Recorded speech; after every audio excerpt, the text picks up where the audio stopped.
2024 যিকোনো প্ৰকাৰে পুনৰবাৰ যোৰহাট লোকসভা সমষ্টি দখল কৰিবলৈ উঠি পৰি লাগিছে গেৰুৱা শিবিৰ। সমষ্টিটো পুনৰবাৰ দখল অভিযানৰ নেতৃত্ব দিছে স্বয়ং মুখ্যমন্ত্ৰী ডক্টৰ হিমন্ত বিশ্ব শৰ্মাই। 2021 উপ নিৰ্বাচনৰ জৰিয়তে যোৰহাট লোকসভা সমষ্টিৰ অন্তৰ্গত মৰিয়নি আৰু থাউৰা সমষ্টিৰ দুয়োগৰাকী বিধায়কক জয়ী কৰি গেৰুৱা দলৰ অন্তৰ্ভুক্ত কৰিছিল বিজেপিয়ে। পাছে দিল্লীত INDI এলায়েন্স গঠন আৰু পৰৱৰ্তী পৰ্যায়ত অসমতো ৰাইজৰ দল, অসম জাতীয় পৰিষদ, বাওঁপন্থী শিবিৰ একত্ৰিত হৈ লোকসভা নিৰ্বাচন খেলিবলৈ মন বন্ধাৰ পাছত পুনৰ প্ৰত্যাহ্বানৰ সন্মুখীন হৈছে বিজেপি দল। প্ৰথমে যোৰহাট সমষ্টিত নিজে নিৰ্বাচন খেলাৰ মন মেলিও পাছলৈ চূড়ান্ত ত্যাগৰ দোহাই দি গৌৰৱ গগৈক যোৰহাটত নিৰ্বাচন খেলিবলৈ আহ্বান ৰাইজৰ দলৰ বিধায়ক অখিল গগৈৰ। সেইকাৰণে মই ৰাইজৰ দলৰ সভাপতি হিচাপে বাৰম্বাৰ আহ্বান জনাই আছোঁ যে গৌৰৱ গগৈ যোৰহাট লোকসভা সমষ্টিত প্ৰতিদ্বন্দ্বিতা কৰক। পূৰ্ণ সমৰ্থন আগবঢ়োৱাই নহয় ৰাইজৰ দলে, আমি গৌৰৱ গগৈক জিকোৱাৰ দায়িত্ব গ্ৰহণ কৰিম। আৰু গৌৰৱ গগৈ যদি যোৰহাট লোকসভা সমষ্টিত প্ৰতিদ্বন্দ্বিতা কৰে তেতিয়াহ'লে গোটেই উজনি অসম আৰু সমগ্ৰ অসমত ৰাজনৈতিক বাতাবৰণটো বদলি যাব।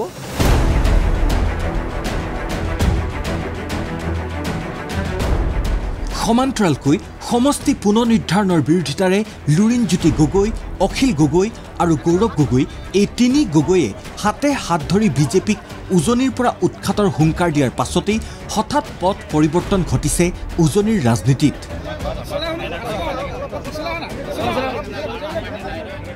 শেহতীয়াকৈ যোৰহাটৰ লগতে শিৱসাগৰতো সক্ৰিয় হৈ পৰা দেখা গৈছে গৌৰৱ গগৈক। দলৰ হাইকমাণ্ডে য'ৰ পৰাই নিৰ্বাচন খেলিবলৈ দিয়ে তাৰ পৰাই খেলিম বুলি স্পষ্ট উত্তৰ গৌৰৱৰ। আজি আমাৰ দলৰ মানুহে য'তে মোক বিচাৰে মই তাতে যাম। আজি মাত্ৰ এজন সাংসদ হিচাপে নহয়, আজি আমি সকলোৱে দলৰ কৰ্মী হৈ আমি কাম কৰিছোঁ।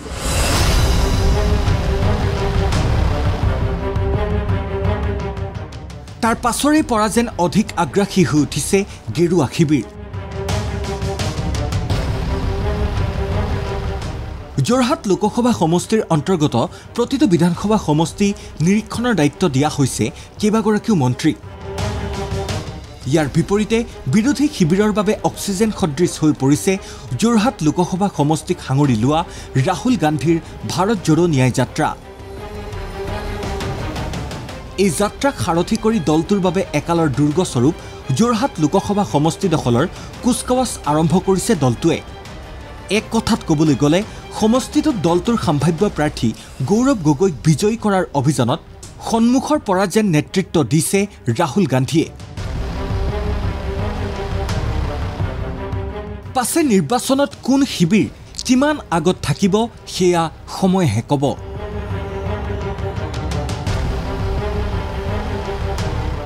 বিগত 5টা বছৰে সংসদৰ মজিয়াত সাংসদ হিচাপে কি কৰিলে তপন কুমাৰ গগৈয়ে,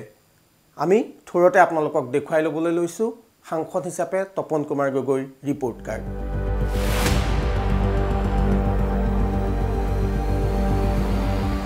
সাংসদ হিচাপে বিগত 5 বছৰত কিমান দূৰ সফল হ'ল যোৰহাট সমষ্টিৰ সাংসদ তপন কুমাৰ গগৈ।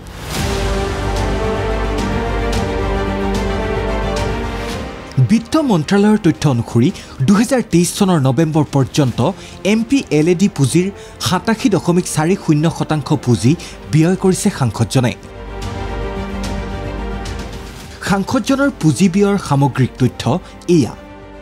যোৰহাট লোকসভা সমষ্টিৰ অন্তৰ্গত বিদ্যালয় মহাবিদ্যালয়ত অনুদান হিচাপে পুঁজি বিতৰণ তপন কুমাৰ গগৈৰ। সাংস্কৃতিক প্ৰকল্প, প্ৰেক্ষাগৃহ, ধৰ্মীয় অনুষ্ঠান, ক্লাব, পাৰ্ক আদি নিৰ্মাণত ব্যয় কৰিছে ধনৰাশি। PRSৰ তথ্য অনুসৰি সংসদত তপন কুমাৰ গগৈৰ উপস্থিতি 83%।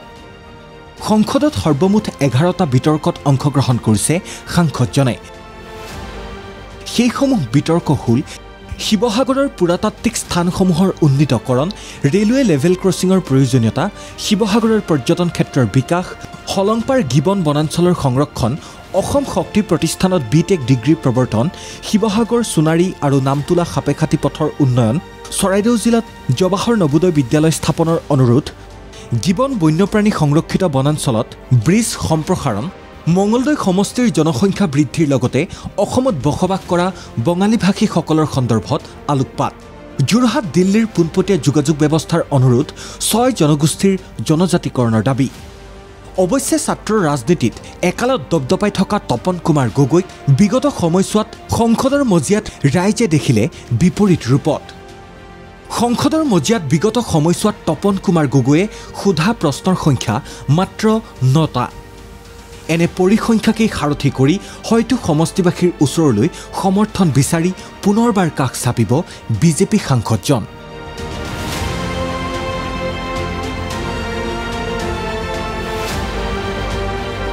দীৰ্ঘদিনৰ অন্তত যোৰহাট লোকসভা সমষ্টিত অন্তৰ্ভুক্ত হৈছে মাজুলী বিধানসভা সমষ্টি। যিহেতু নিৰ্বাচন সমাগত আৰু নিৰ্বাচনৰ প্ৰাকক্ষণত কোন ৰাজনৈতিক দলৰ কি ধৰণৰ ইয়াত কুচকাবাজ চলিছে সেয়া জানিবলৈ আমি উপস্থিত হৈছিলোঁ মাজুলীত। মাজুলীৰ বিধায়ক ভুৱন গাম ডাঙৰীয়া আমাৰ লগত আছে আৰু তেখেতৰ ওপৰতো মাজুলীৰ যিখিনি ভোট বেংক, বিশেষকৈ বিজেপি দলৰ ভোট বেংক, সেইখিনি বহুখিনি নিৰ্ভৰ কৰিছে আৰু বৰ্তমান বিধায়কৰ দায়িত্বটো যিহেতু তেওঁ আছে আৰু এইবাৰ মাজুলীৰ পৰা কিমান দূৰ যোৰহাট লোকসভা সমষ্টিত অৰিহণা যোগাব পাৰিব সেই কথাখিনি আমি জনাৰ কাৰণে চেষ্টা কৰিম। দাদা, অনুষ্ঠানৰ মাজলৈ আপোনাক স্বাগতম জনাইছোঁ। আৰু যিহেতু ভোটৰ কাৰণে ইতিমধ্যে বিশেষকৈ নিৰ্বাচনৰ কেন্দ্ৰিক প্ৰচাৰ সভাসমূহ আৰম্ভ হৈছে, আপোনালোকৰ দলৰ সাংগঠনিক কাম কাজ কি ধৰণে চলি আছে? 16 চনৰ পিছত যিধৰণে মাজুলী ডেভেলপ হ'ল, প্ৰত্যেকটো মাজুলীৰ ৰাইজে বেলেগ দল একো চিনি নাপায়। বিজেপি চৰকাৰ যেতিয়া ইমান ডেভেলপ কৰিছে, ডেভেলপ কৰাৰ বিনিময়ত এইবাৰ 55,000 এবভ ভোট দিম বুলি কথা দিছে। কংগ্ৰেছ দলৰ স্থিতিটো কি? কাৰণ যোৱাবাৰ ইয়াত আমি দেখিবলৈ পাইছিলোঁ ভোট বেংক প্ৰায় টচ-নচ হৈছিলে। উপ নিৰ্বাচনতেই হওক বা আমি লোকসভা নিৰ্বাচনটো দেখিছিলোঁ, কিন্তু শেহতীয়াকৈ চাঙে চাঙে যোৱাৰ তেওঁলোকে আঁচনি লৈছে আৰু বহুত দিনৰ মূৰত আমি ৰাজীৱ লোচন পেগু ডাঙৰীয়াকো তেনেধৰণৰ কাৰ্যসূচী দেখিছোঁ। অতদিনে কিন্তু তেওঁ শুই থকাই দেখিছিলোঁ। গতিকে কিবা হ'ব পাৰেগৈ নি কংগ্ৰেছৰ? এতিয়া আপোনালোকে চাওক, চাঙে চাঙে যিটো কাৰ্যসূচী ল'লে, মইতো আহিওঁতে সেইদিনাখন মাজুলীৰ ক্ষেত্ৰতে মই চাইছোঁ ক'ৰ সমষ্টিৰ পৰা মানুহ লৈ আনি গেৰেং কৰিছে।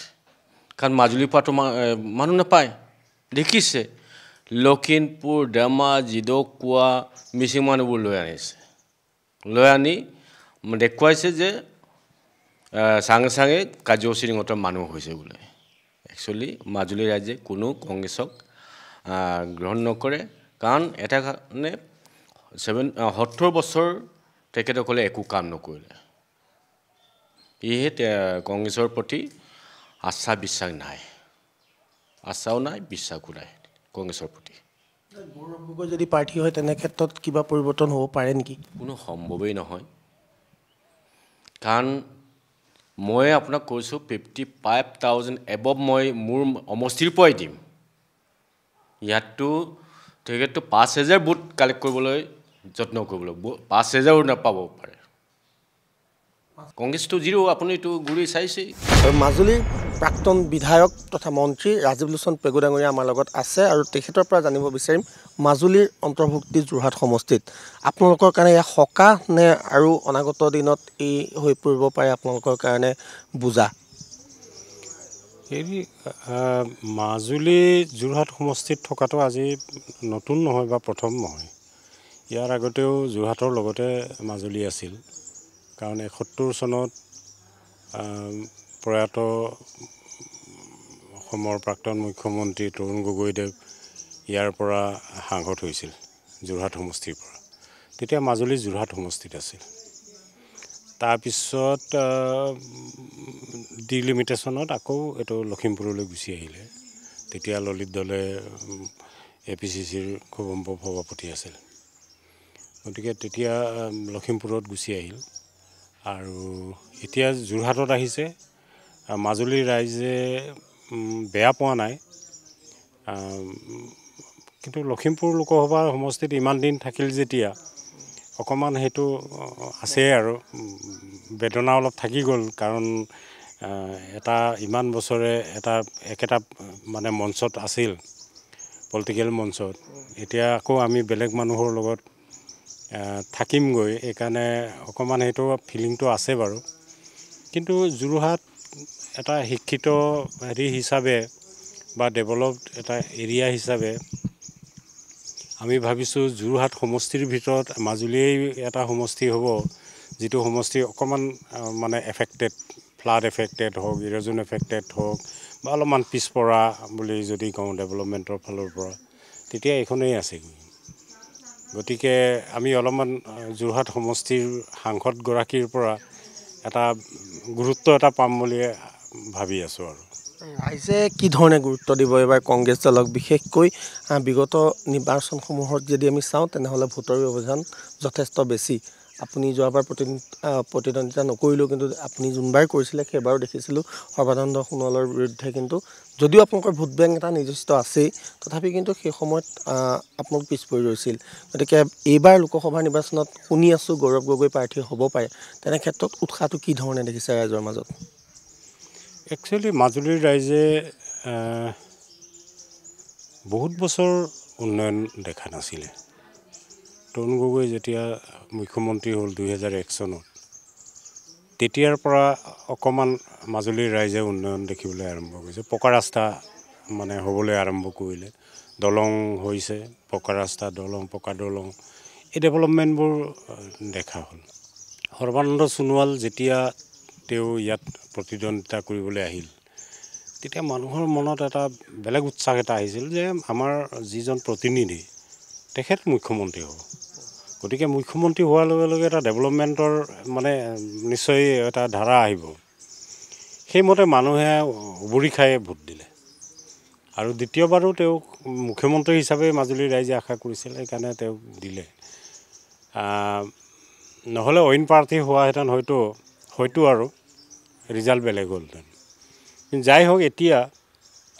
মাজুলীৰ ৰাইজে বহুত বছৰ মাজুলীৰ বিষয়ে মাজুলীৰ কথা উত্থাপন কৰা এজন প্ৰতিনিধি পোৱা নাই মাজুলীত ইমান সমস্যা আছে ইয়াত আপোনাৰ ৱৰ্ল্ড হেৰিটেজৰ ইছ্যু আছিল কাৰণ মাজুলীক যিটো বৈষ্ণৱায়িত ধৰ্মৰ কেন্দ্ৰবিন্দু হিচাপে সত্ৰ সংস্কৃতি হিচাপে ইউনেস্কোই নিজেই স্বীকৃতি দিছিল আমাক পইচাৰে ফাণ্ড দিছিল গভৰ্ণমেণ্ট অফ ইণ্ডিয়াক যে আপোনালোকে ডছিয়াখন ঠিক কৰি দিয়ক আপোনালোকক আমি ৱৰ্ল্ড হেৰিটেজ দিম কিন্তু আমি গভৰ্ণমেণ্ট অফ ইণ্ডিয়াই ডছিয়াখন ঠিক ধৰণে ইউনেস্কোই বিচৰা ধৰণে আমি দিব নোৱাৰিলোঁ গতিকে এইখিনি আছে সেইবোৰ সাংসদত আজিলৈকে উত্থাপন নহ'ল যোৰহাট সমষ্টিয়ে হওক লখিমপুৰ সমষ্টিয়ে আজি লখিমপুৰ সমষ্টিত ইমান দিন আছোঁ লখিমপুৰৰ সাংসদে মাজুলীৰ কথা মানে যেনেদৰে সুচাৰ হ'ব লাগিছিলে সাংসদত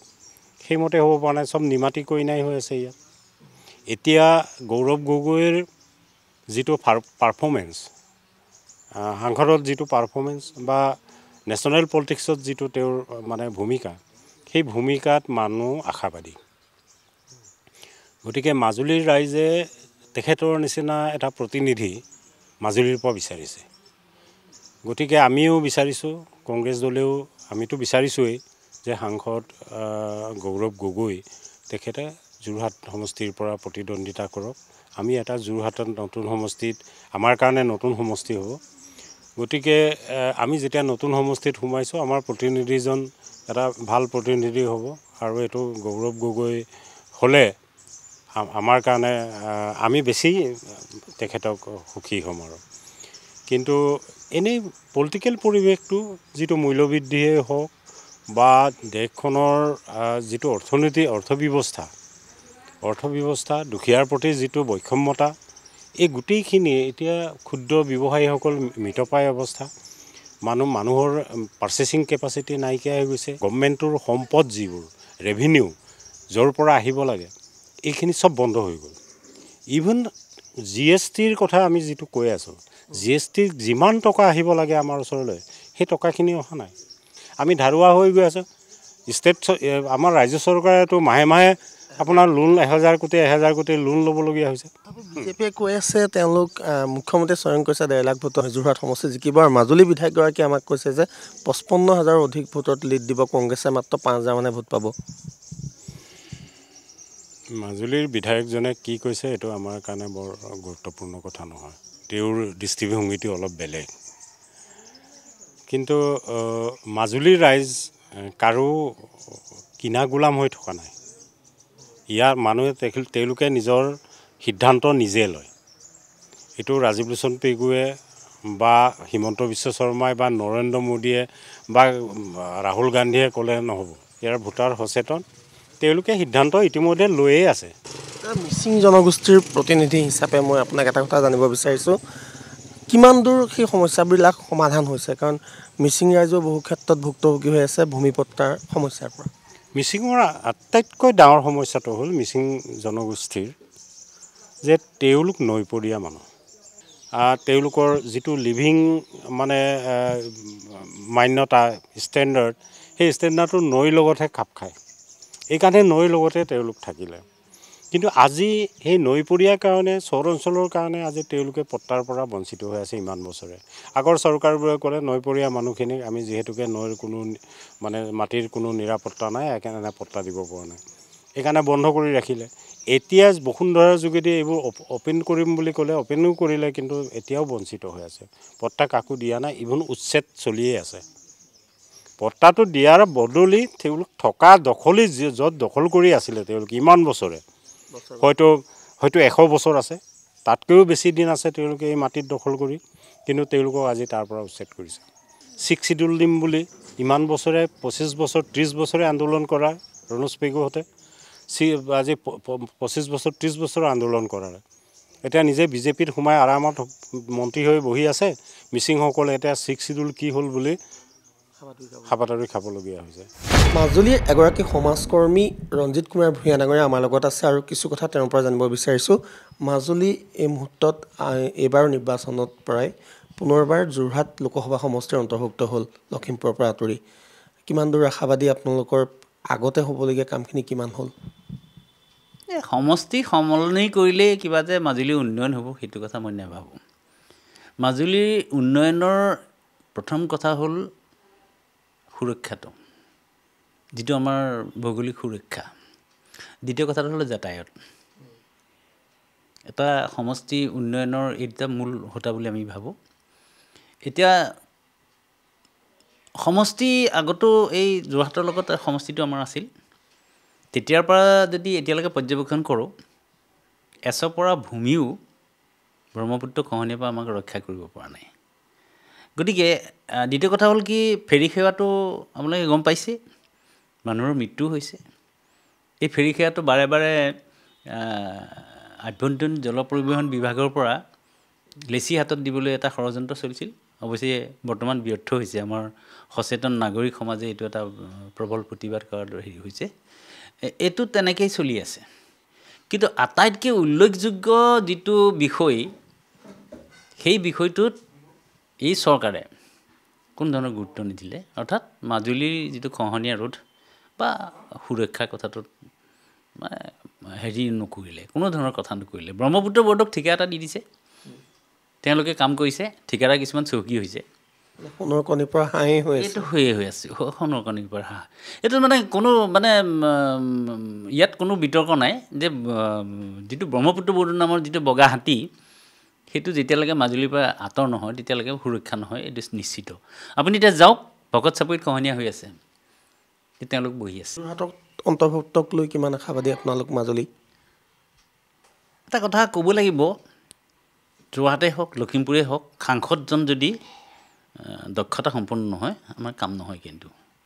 মাজুলীক যেনেকৈ চৰকাৰে মাহিয়া দৃষ্টিৰে চায়, কেন্দ্ৰ চৰকাৰে বা ৰাজ্য চৰকাৰে মাহিয়া দৃষ্টিৰে চায়, মাজুলীয়াল বুলি এটা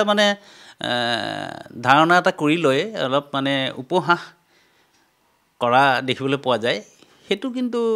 যোৰহাটত হ'লেও আছে, লখিমপুৰত হ'লেও আছে, আমি সেইটো পাইছোঁ। কিন্তু গৌৰৱ গগৈৰ দক্ষতাক লৈ প্ৰশ্ন একাংশ বিজেপি নেতাৰ। সাংসদত হৈ গৌৰৱ গগৈয়ে কথা কৈছে, ইংলিছ হিন্দী কথা কৈছে বহুত ফ্লুৱেঞ্চিলি এটা বিষয় ইছ্যু ৰেজ কৰিব পাৰে এইটো নহয় যে সি সমষ্টিক প্ৰতিনিধিত্ব কৰিব পাৰে আমি কথা কোৱা মানুহক বেছি গুৰুত্ব দিওঁ এইবিলাক আমাৰ প্ৰয়োজন নাই আমাক লাগে কাম কৰা মানুহ মানুহক চিনি পোৱা মানুহ দুখীয়াৰ প্ৰয়োজনীয়তাক অনুভৱ কৰিব পৰা মানুহ আপুনি চাওক গৌৰৱ গগৈ কিমান দিন নিজৰ সমষ্টিত টাইম দিছে আজিলৈকে আমি ভাবোঁ যে আমি কথাত গুৰুত্ব নিদি আমি কামত গুৰুত্ব দিব লাগে এটা ইছ্যু ইহঁতে দেখুৱাই দিয়ক যে আমাৰ ভাৰতীয় জনতা পাৰ্টিক ভোট দিব নালাগে কিন্তু সিহঁতকতো ভোট দিব নালাগে বুলিতো বহুত ইছ্যু আছে মাজুলী পৰিভ্ৰমণ কৰোঁতে আমি লগ পাইছোঁ অসম বিধানসভাৰ উপাধ্যক্ষ ডাক্তৰ নুমল মমিন ডাঙৰীয়াক মাজুলীত তেখেতে কি কৰিছে তেখেতৰ মুখে আমি প্ৰথমে জানিব বিচাৰিম কি ধৰণৰ কাম কাজত আহিছে অসমৰ মাননীয় মুখ্যমন্ত্ৰী ডক্টৰ হিমন্ত বিশ্ব শৰ্মা ডাঙৰীয়াই যোৰহাট লোকসভা সমষ্টিৰ আমাৰ পৰ্যবেক্ষণ কৰিবলৈ কাৰণে এগৰাকীকৈ বিধায়কক দায়িত্ব দিছে আৰু মোৰ দায়িত্ব মাজুলী বিধানসভা সমষ্টিত আৰু মই ভালেকেইদিন ইয়াত ঘূৰিছোঁ আৰু বুটৰ সভাপতি সম্পাদকৰ লগত আৰম্ভ কৰি তেখেতসকলৰ যি 31জনীয়া সদস্য ভালেকেইগৰাকীক মই লগ ধৰিছোঁ আৰু মাজুলী এখন এনেকুৱা বিধানসভা সমষ্টি আপুনি জানে যে 2016 চনৰ পৰা 21 চনলৈকে সৰ্বানন্দ সোণোৱাল ডাঙৰীয়াৰ নেতৃত্ব লৈছিল আৰু সেই সময়ত বহু কাম মাজুলীত হৈছিল আৰু সেইকাৰণে এই অঞ্চলটোত মুখ্যমন্ত্ৰীৰ সমষ্টি বুলি ধৰা হৈছিল আৰু ৰাইজ খুব আনন্দিত আৰু এইবাৰ 2021ত ডক্টৰ হিমন্ত বিশ্ব শৰ্মা ডাঙৰীয়া যেতিয়া মুখ্যমন্ত্ৰী হ'ল তাৰপিছত মই দেখিছোঁ যোৰহাটৰ পৰা যি মাজুলীলৈ ব্ৰহ্মপুত্ৰৰ ওপৰেদি ব্ৰিজ মই পৰিলক্ষিত কৰিছোঁ যে 50টা খুঁটা ইতিমধ্যেই সম্পূৰ্ণ হৈছে আৰু মোৰ বোধহয় আৰু দুটামান বছৰৰ ভিতৰতে ব্ৰহ্মপুত্ৰৰ ওপৰত ব্ৰিজখন সম্পূৰ্ণ হৈ উঠিব আকৌ মাজুলীৰ পৰা আপোনাৰ লখিমপুৰলৈ যোৱা যিটো ব্ৰিজ আমাৰ সোৱণশিৰি নদীৰ ওপৰত সেইৰ কাম দ্ৰুতগতিত চলি আছে চ' 2026ৰ আগত যোৰহাটৰ পৰা আপোনাৰ লখিমপুৰলৈ প্ৰায় 1 ঘণ্টাতে আমি অতিক্ৰম কৰিব পাৰিম কিন্তু এতিয়া নাৱেদি আহিব লাগে আকৌ পাৰ হৈ যাব লাগে দুবাৰকৈ তেতিয়া আমাৰ সম্পূৰ্ণৰূপে 2-3 ঘণ্টামান লাগে যোৰহাটৰ পৰা যদি আমি মাজুলী হৈ লখিমপুৰলৈ যাওঁ কিন্তু 2026 আমি যেতিয়া অসম বিধানসভাৰ নিৰ্বাচনত অৱতীৰ্ণ হ'ম তেতিয়া এই দুয়োটা ব্ৰিজে সম্পূৰ্ণ হ'ব আৰু মুখ্যমন্ত্ৰী ডক্টৰ হিমন্ত বিশ্ব শৰ্মা ডাঙৰীয়াৰ এই পদক্ষেপে আমাৰ উজনি অসমত এটা সুন্দৰ পৰিৱেশ নিৰ্মাণ কৰিব য'ত ভাৰতীয় জনতা পাৰ্টি খুব সুন্দৰভাৱে আমি পুনৰবাৰ চৰকাৰ গঠন কৰিবলৈ সক্ষম হ'ম মাজুলীত মিচিং ৰাইজ আপোনালোকৰ লগত ইতিমধ্যে দেখিছোঁ আছে বিজেপিৰ লগত বাকী আৰু থাকিল মাজুলীত খ্ৰীষ্টান ধৰ্মৰ লোকসকল তেখেতসকলো এইবাৰ আপোনালোকৰ লগত থাকিব বুলি কিমান দূৰ আশাবাদী খ্ৰীষ্টান হিন্দু বা মুছলিম বুলি নাই আমাৰ কাৰ্যক দেখি পেলাই সকলো ধৰ্মাৱলম্বী লোকে আঁকোৱালি লৈছে ভাৰতীয় জনতা পাৰ্টিক এটাই কথা যে ভাৰতীয় জনতা পাৰ্টিৰ উন্নয়ন ভাৰতীয় জনতা পাৰ্টিৰ উন্নয়নত আকৰ্ষিত সকলো ধৰ্মাৱলম্বী লোকৰ আৰু সেই সকলো লোকেই ভাৰতীয় জনতা পাৰ্টি আঁকোৱালি লৈছে ইয়াতে খ্ৰীষ্টান বুলি কথা নহয় হিন্দু বুলি কথা নহয় মিচিং বা দেউৰী বুলি কথা নহয় বা কৈবৰ্ত লোকৰ কথা নহয় সকলো লোক আমাৰ লগত আছে মই যিটো বুটে বুটে গৈছোঁ তাতে খ্ৰীষ্টান ধৰ্মাৱলম্বী লোকৰো বুটৰ সভাপতি আছে কৈবৰ্ত লোকৰো আছে মিচিঙৰো আছে দেউৰীসকলৰো আছে খুব এটা সুন্দৰ পৰিৱেশ আৰু সকলোৱে একেচৰে মোদী ডাঙৰীয়া উন্নয়ন আৰু ডক্টৰ হিমন্ত বিশ্ব শৰ্মা ডাঙৰীয়া উন্নয়ন আৰু 5টা বছৰত সৰ্বানন্দ সোণোৱাল ডাঙৰীয়াই কৰি যোৱা কামৰ প্ৰতি সম্পূৰ্ণৰূপে ভাৰতীয় জনতা পাৰ্টিৰ ওপৰত বিশ্বাস ৰাখিছে আৰু আগন্তুক দিনত আমি খুব সুন্দৰ ফল দেখাব পাৰিম যোৰহাট লোকসভা সমষ্টিত নতুনকৈ অন্তৰ্ভুক্ত হৈছে মাজুলী সমষ্টি আৰু মাজুলী সমষ্টিৰ ৰাজনৈতিক বৰ্তমানৰ পৰিস্থিতি কি সেয়া আমি আপোনালোকক দেখুৱাই আহিছোঁ আৰু এই মুহূৰ্তত মই যিটো ঘাটত আছোঁ এয়া হ'ল অফলা ঘাট অফলামুখ ঘাটত উপস্থিত আছোঁ আৰু এতিয়াও কিন্তু মাজুলীলৈ আহ বিশেষকৈ যোৰহাটৰ ফালৰ পৰা যদি আহে তেনে ক্ষেত্ৰত কিন্তু আমি দেখিবলৈ পাইছোঁ ফেৰী বা এনেধৰণৰ নাৱৰ ওপৰতে নিৰ্ভৰ কৰিবলগীয়া হয় যাত্ৰীসকলে কিন্তু অনাগত দিনত এই পৰিস্থিতিৰ অতি সোনকালে অৱসান হোৱাৰ পথত আগবাঢ়িছে আৰু যেহেতু দলঙৰ ইতিমধ্যে কাম আৰম্ভ হৈছে মোৰ লগত মোৰ সহযোগী যদুমণি আছে আৰু যদুমণি সুধিব বিচাৰিছোঁ যে নিৰ্বাচনো আহি আছে যোৱাবাৰ নিৰ্বাচনটো দেখিছিলোঁ দলংখন ইছ্যু হৈছিলে ৰাজনৈতিক এটা ইছ্যু হৈ পৰিছিল এইবাৰো কিন্তু তাৰ কিছু নহয় কিছু প্ৰভাৱ হয়তো থাকিব সেইখিনি কথাও চাগে আমি বিজেপি দলৰ কৰ্মকৰ্তাৰ মুখত শুনিবলৈ পাম দলংখনৰ কাম কিমান দূৰ আগবাঢ়িছে আৰু কেতিয়ালৈ হ'বগৈ পাৰে মাজুলী দক্ষিণপাটৰ পৰা হাতীখাললৈ যিখন দলং নিৰ্মাণ হৈ আছে ইয়াৰে হাতীখালৰ পৰা দিশৰ পৰা মাজুলী দিশৰ পৰা 51টা খুঁটা সম্পূৰ্ণ হৈছে আৰু 17-18টা খুঁটা কাম কৰিবলৈ বাকী আছে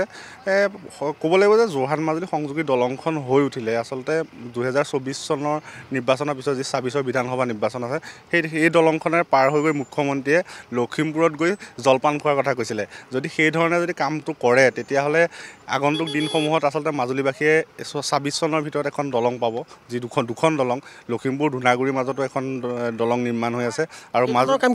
সেইখনৰ কাম মোটামুটি মাজুলী পাৰ্টৰ কামখিনি প্ৰায় সম্পূৰ্ণ হৈছে খুঁটাৰ কামখিনি আৰু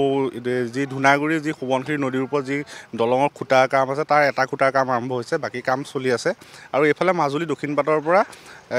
হাতীখাললৈকে প্ৰায় 51টা খুঁটাৰ কাম প্ৰায় আৰম্ভ হৈছে আৰু ব্ৰহ্মপুত্ৰৰ মাজৰ অংশখিনিৰ কাম বাকী আছে আচলতে ক'ব লাগিব যে আগন্তুক নিৰ্বাচনৰ সময়ত আচলতে এই দলংকেইখন ইছ্যু হিচাপে লোৱাৰ পূৰ্ণ সম্ভাৱনা আছে আমি বিৰোধী ধৰক শাসকীয় দলৰ বিধায়ক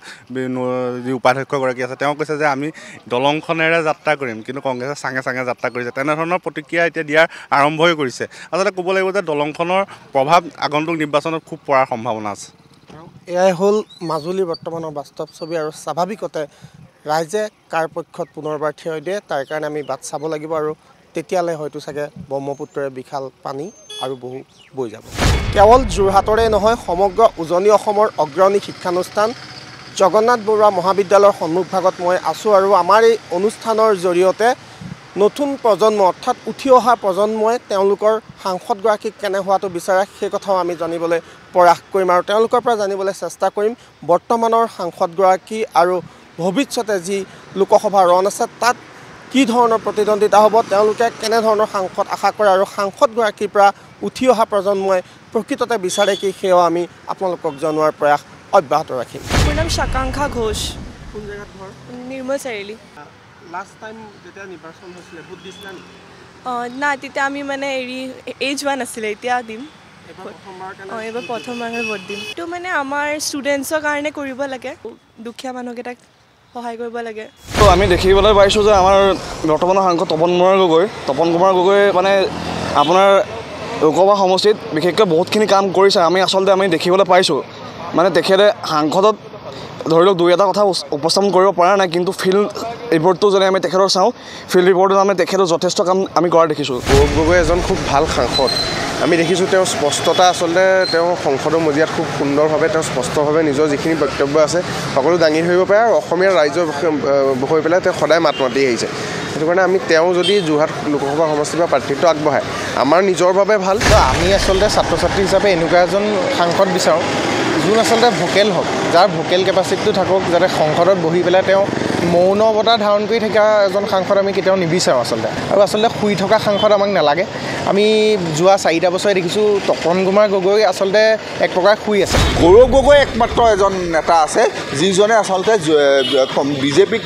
পৰাস্ত কৰিব পৰা পূৰ্ণ সম্ভাৱনা আছে আৰু যদিহে গৌৰৱ গগৈ যোৰহাট সমষ্টিৰ পৰা নেখেলে তেতিয়াহ'লে আচলতে এটা নিয়ম ৰক্ষাৰ নামতহে যোৰহাটত এটা নিৰ্বাচন অনুষ্ঠিত হ'ব বিজেপিক ইয়াত পৰাভূত কৰা কোনো কাৰণতে সম্ভৱ নহয় বুলি আজিৰ মুহূৰ্তত মই ক'ব খোজোঁ আমি ল'বলৈ চেষ্টা কৰিলোঁ সমষ্টি হেৰুওৱা আমগুৰিবাসীৰ মনৰ ৰোমান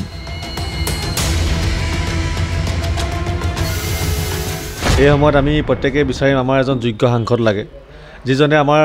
স্থানীয় সমস্যাবিলাক সংসদত উপস্থাপন কৰি সমস্যা সমাধানৰ কাৰণে ব্যৱস্থা কৰিব লাগে প্ৰথম সমস্যা আমাৰ ৰাষ্ট্ৰীয় ঘাইপথটো সোনকালে শেষ কৰিব লাগে বনাই মেলি কাৰোবাৰ বিশেষকৈ নাম ল'ব নোৱাৰি নাম লোৱাটো ইমান সহজ নহয় কেলৈ তেওঁলোকে সংসদৰ ইলেকশ্যনৰ আগলৈকে সকলোৰে ঘৰে ঘৰে গৈ ভিক্ষা বিচাৰিব কিন্তু ইলেকশ্যনৰ পিছতে মানুহ গায়ব হৈ যায় সংসদত গৈ তেওঁলোকে নিজৰ অঞ্চলটোৰ বিষয়ে কোনো বিশেষ ধৰণৰ প্ৰতিবাদ বা একো কথা নকয় যিসকলে কথা ক'ব পাৰে সেইসকলকে আমি ভোট দিম বুলি ভাবিছোঁ কিন্তু আমি দেখিছোঁ যে তেওঁলোকে সাধাৰণতে গৈ তাত দলীয় যিটো তেওঁলোকৰ ভূমিকা দলীয় যিটো নিৰ্দেশনা তেওঁলোকে সেইবিলাকে পালন কৰি তাত উপস্থিত থাকে গতিকে সেইটো কৰিবলৈ যাওঁতে তেওঁলোকে জাতিটোৰ কথা বা জাতিৰ ভৱিষ্যতৰ কথা বা জাতীয় সমস্যাবিলাকক তেওঁলোকে বহু সময়ত কম্প্ৰমাইজ কৰি তাত বক্তব্য ৰখা আমি দেখিবলৈ পাইছোঁ আমি সেইটো আশা নকৰোঁ আচলতে নাই এতিয়ালৈকে আমি যিখিনি পাইছোঁ তেওঁলোকৰ মাজত প্ৰাধান্য দিব লগা ব্যক্তি আছে বুলি মই ভবা নাই কিন্তু নিশ্চিতভাৱে সময়ত এইটো ওলাব কিন্তু এতিয়া থকাসকলক লৈ মই বৰ বিশেষ আশাবাদী নহয় নতুন প্ৰজন্মৰ যদি কোনোবা উদ্যমী ব্যক্তি ওলায় তেতিয়াহ'লে ভাল হয় ইতিমধ্যে ৰণক্ষেত্ৰত নামি পৰিছে বিজেপি আৰু মোৰ পাছফালে যদি আপোনালোকে দৃশ্য চায় তেনেহ'লে মোদী চৰকাৰৰ গেৰাণ্টি শীৰ্ষক এই বিশেষ বাহনখনো আপোনালোকে দেখিবলৈ পাইছে কি ধৰণৰ কাম বিজেপি চৰকাৰৰ দিনত হ'ল তাক লৈ তেওঁলোক আগবাঢ়ি যাব বিচাৰিছে আৰু যিহেতু নিৰ্বাচনলৈ মাজত বেছি দিন নাই সেয়েহে এনেধৰণৰ প্ৰস্তুতি আমি দেখিবলৈ পাইছোঁ আমাৰ লগত এই মুহূৰ্তত উপস্থিত আছে ৰাজ্যসভাৰ সাংসদ কামাখ্যা প্ৰসাদ তাছা ডাঙৰীয়া ধন্যবাদ জনাইছোঁ আপুনি অকণমান সময় দিয়াৰ বাবে যিহেতু নিৰ্বাচনৰ প্ৰস্তুতি কি ধৰণৰ বিজেপিৰ দলৰ বিশেষকৈ যোৰহাট লোকসভা সমষ্টিত যোৰহাট লোকসভা বুলি নহয় সমগ্ৰ অসমতে আৰু সমগ্ৰ ভাৰতবৰ্ষতে ভাৰতীয় জনতা পাৰ্টি সকলো সময়তে জাগ্ৰত হৈ আছে কোনো এটা সময়ত যোৰহাট লোকসভা সমষ্টিক প্ৰতিনিধিত্ব কৰিছিল আৰু বৰ্তমানে আপুনি ৰাজ্যসভাৰ সাংসদ হৈ আছে অৰ্থাৎ কাম একেখিনিয়ে হৈ আছে বৰ্তমান তপন কুমাৰ গগৈ ডাঙৰীয়া আছে গতিকে আপোনালোকৰ সাংসদজনে কিমান আপোনালোকৰ এই সমষ্টিবাসীৰ অভিলাষা আশা পূৰণ কৰিব পাৰিছে চাওক এই ৰাজনীতিত আপুনি যদি ব্যক্তি হিচাপে সোধে তেতিয়াহ'লে অসুবিধা কাৰণ এজন ব্যক্তি নহয়তো ৰাজনীতিত এটা টীম থাকে আৰু তপন গগৈ ডাঙৰীয়াই ভাল কাম কৰি আছে কাৰণ এজন সাংসদৰ কাৰণে 10টা সমষ্টি ঘূৰাটো বৰ টান কাম আৰু যিমান দূৰ পাৰে এজন সাংসদে ঘূৰে আপোনালোকৰ সন্মুখত এবাৰ কংগ্ৰেছ দলে গৌৰৱ গগৈ ডাঙৰীয়াক প্ৰাৰ্থী হিচাপে প্ৰক্ষেপ কৰাৰ যোজা কৰিছে যদিহে গৌৰৱ গগৈয়ে যোৰহাট লোকসভা সমষ্টিৰ নিৰ্বাচন খেলে কেনেধৰণৰ হ'ব পাৰে আপোনালোকৰ সন্মুখত প্ৰত্যাহ্বান গৌৰৱ গগৈ তেওঁ কংগ্ৰেছৰ লিডাৰ তেওঁ এটা সমষ্টিৰ সাংসদ হৈ আছে তেওঁ সেই সমষ্টিটোত প্ৰতিদ্বন্দ্বিতা কৰিলেই হ'ল লোকসভাত কথা কোৱা আৰু ফিল্ডত কথা কোৱা এম্বুলেন্স দিয়া আৰু জনসাধাৰণৰ মাজত থকাৰ মাজত বহুত পাৰ্থক্য আছে যোৰহাট লোকসভাত মই নাভাবোঁ যে গৌৰৱ গগৈ ডাঙৰীয়া ইয়াত কিবা কৰিব পাৰিব গৌৰৱ গগৈ ডাঙৰীয়াৰ ঘৰ ইয়াৰ পৰা বেছি দূৰ নহয় আমি য'ৰ পৰা সাক্ষাৎকাৰ লৈ আছোঁ তেওঁ তাতে সোধকচোন তেওঁ তালৈ আহেনে নাহে যদি তেওঁ নিজৰ বাসগৃহলৈ নাহে সেইজন মানুহ যোৰহাট লোকসভাত কি কৰিব পাৰিব এই কথাটো নিজে অনুমান কৰিব লাগিব আৱেগত ভোট নহয়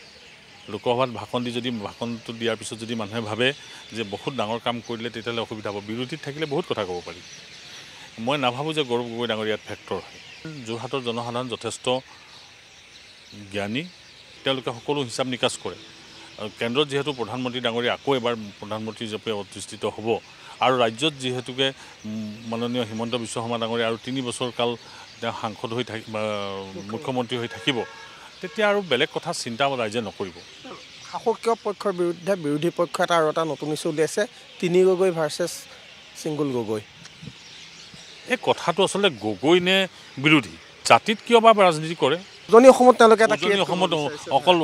তপন গগৈকে টাৰ্গেট কৰিলে কি হ'ব তপন গগৈক টাৰ্গেট কৰিবলৈ 3 গগৈ লাগিছে মানে বুজিব লাগিব তপন গগৈ শক্তিশালী ইমান ভাষণ দি থাকে তেওঁলোকৰ কি কাম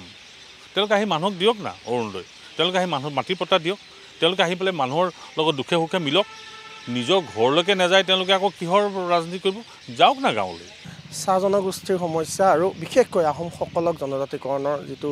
আপোনালোকৰ প্ৰতিশ্ৰুতি আছিল সেয়া কিন্তু প্ৰতিশ্ৰুতিত ৰৈ গৈছে চাহ জনগোষ্ঠী কিন্তু বহুখিনি কাম হৈছে এতিয়াও কিন্তু অলপ বাকী আছে চাগে চাওক আপুনি ৭৫ বছৰে চাহ বাগিচাৰ মানুহৰ কাম নকৰিলে কংগ্ৰেছ কেৱল ঠগিলে লুটিলে খালে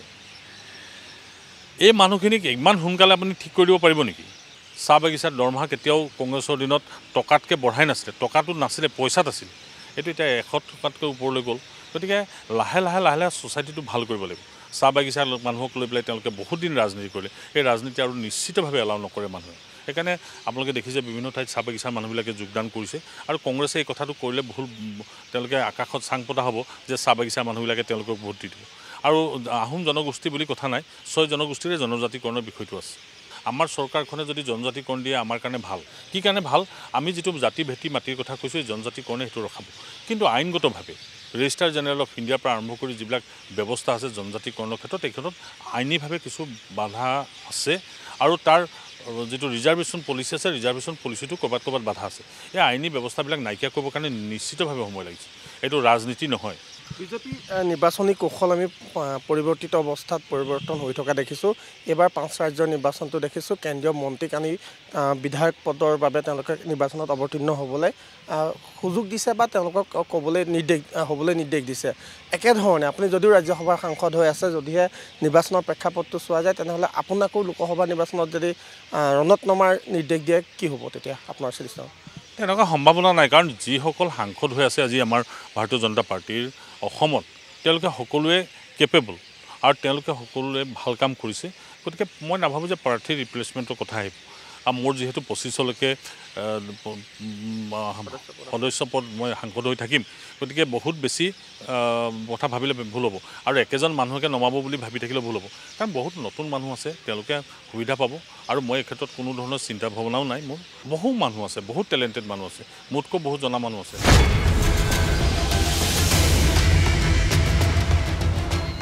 এইবাৰ আমাৰ গন্তব্যস্থান দীৰ্ঘদিনে কংগ্ৰেছৰ দুৰ্গ হিচাপে খ্যাত তিতাবৰ অভিমুখে আগবাঢ়িলোঁ। তিতাবৰৰ বিধায়ক ভাস্কৰজ্যোতি বৰুৱা ডাঙৰীয়া আমাৰ লগত আছে আৰু যিহেতু আমি যোৰহাট সমষ্টিৰ লোকসভা সমষ্টিৰ ৰঙে দৰঙে ঘূৰিছোঁ আৰু যোৰহাট লোকসভা সমষ্টিৰ অন্তৰ্গত তিতাবৰ বিধানসভাৰ সমষ্টিত কি হ'ব, কেনেধৰণে তেওঁলোকৰ নিজৰ প্ৰাৰ্থীগৰাকীক যাকেই টিকট দিয়া নহওক কিয় কেনেধৰণে আগুৱাই নিব সেই পৰিকল্পনাৰ বিষয়ে জানিবলৈ চেষ্টা কৰিম। নিৰ্বাচনক লৈ ৰণনীতি কি হ'ব আপোনালোকৰ? মই দলীয় ৰণনীতি সেইটো আপোনালোকে বিভিন্ন সময়ত আমাৰ শীৰ্ষ নেতৃবৰ্গৰ লগত আপোনালোকে কথা পাতিছে। মই যিহেতু তিতাবৰৰ বিধায়ক আৰু সেইকাৰণে মোৰ যিটো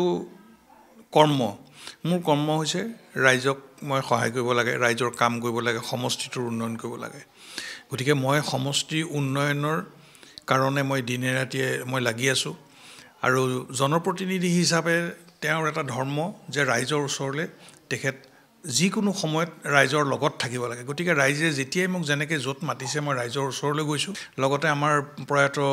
তৰুণ গগৈ ছাৰৰ এটা চেণ্টিমেণ্টটো আছিলেই ইয়াত, লগতে আমাৰ কংগ্ৰেছৰ এটা যথেষ্ট ভাল আমাৰ এটা